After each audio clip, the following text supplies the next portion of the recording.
সুপ্রিয় দর্শক, আপনাদের একটু দেখানোর চেষ্টা করব মরমী কবি সাধক জালালউদ্দিন খাঁর ব্যবহৃত কিছু জিনিসপত্র। এই জিনিসগুলোর মধ্যে আমরা একটু পরিচিত হব। পরিচিত পর্ব তুলে ধরছেন কেন্দ্র উপজেলা আওয়ামী লীগের যুগ্ম সাধারণ সম্পাদক জনাব কামরুল হাসান ভূঁইয়া। জি ভাই, আচ্ছা, আপনার এই হাতে এই যে এটা আমরা একটু দেখতে পাচ্ছি, জি, সেটা একটু যদি বলেন আমাদেরকে একটু দর্শকদের উদ্দেশ্যে। ধন্যবাদ সোহেল ভাই। আমার হাতে সেটি হলো জালালকার নিজে স্বহস্তে লেখা একটি পাণ্ডুলিপি। অনেক পুরনো, দেখতে পাচ্ছেন, অনেক ছোট ছোট লেখা। আচ্ছা, একটু শুরু থেকে যদি আমরা দেখি একটু, আমরা এই লেখাগুলা আসলে কার হাতের লেখা? এটি মরমী সাধক জালালউদ্দিন খাঁর নিজের স্বহস্তে লেখা পাণ্ডুলিপিটি। আরও বেশ কয়েকটি পাণ্ডুলিপি এখনও আছে বিদ্যমান। তো এটি আমরা এই 3 দিনব্যাপী যে জালাল মেলা এখানে অনুষ্ঠিত হয়েছে, সেখানে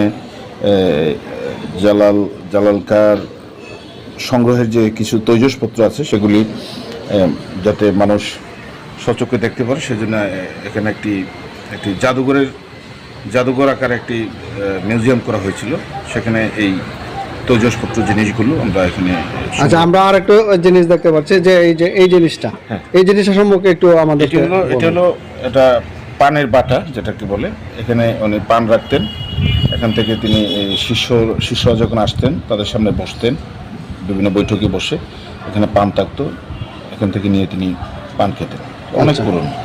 সম্পর্কে যদি একটু বলেন। এটিও একটি পানের বাটা। এটা তিনি ঘরে রাখতেন, ঘরে রেখে তিনি এখান থেকে পান সাজিয়ে পান খেতেন। আচ্ছা, অনেক পুরনো। এটা একটু লক্ষ্য করছি, এটা যদি একটু বলেন। এটা সম্পর্কে সবচেয়ে সুন্দর একটি জিনিস হুক্কার যে উপরের নৈচা যেটাকে বলে এবং উপরে একটি কলকে থাকে, সেটি পাওয়া যায়নি, কিন্তু হুক্কার যে নিচের অংশটুকু সেটি এখনো অক্ষত রয়েছে। সেটি আমরা এখানে উপস্থিত করেছি।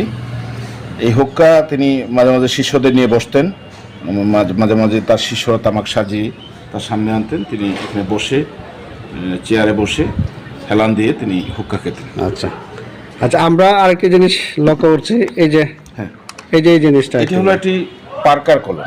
আপনারা জানেন পার্কার একটি অত্যাধুনিক একটি।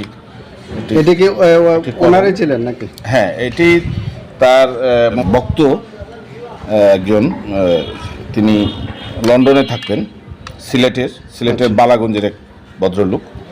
তিনি তাকে এই কলমটি দান করেছিলেন। আপনি দেখেন কলমে, আমরা একটু খুলে দেখি একটু। পার্কার কলম, কলমের নিবটি সম্ভবত স্বর্ণের কিনা আমি জানি না। এটি পার্কার কলম। আচ্ছা, উনি লন্ডন থেকে পাঠিয়েছিলেন এই কলমটি। আচ্ছা, আর একটা আমরা আকর্ষণীয় যে জিনিসটি দেখতে পাচ্ছি সেটা হচ্ছে একতারা নাকি। আচ্ছা, এটা সম্পর্কে একটু বলেন আমাদের। এই একতারাটি তার এক শিষ্য তাকে দান করেছিলেন। এটি এখন মূলত তারই আরেক শিষ্য নাবালক ভাই তিনি এটি সযত্নে রেখে দিয়েছেন। তিনি এখন এটি ব্যবহার করেন, তার তত্ত্বাবধানে এটি এখন রাখা হয়েছে। এটি দিয়ে তিনি তার সুর বাঁধতেন, যে তিনি যে হুক্কা খেতেন, এই হুক্কার তামাক হলো সেটি। আচ্ছা, এই তামাকগুলা কি আগেরকার নাকি? হ্যাঁ, অনেক আগে। এখানে যে কিছু তৈজসপত্র এখানে উপস্থাপন করা হয়েছে, এছাড়াও বাড়িতে আরও কিছু জালালকার স্মৃতির জন্য আরও কিছু সংগ্রহ তাদের বাড়িতে রয়েছে।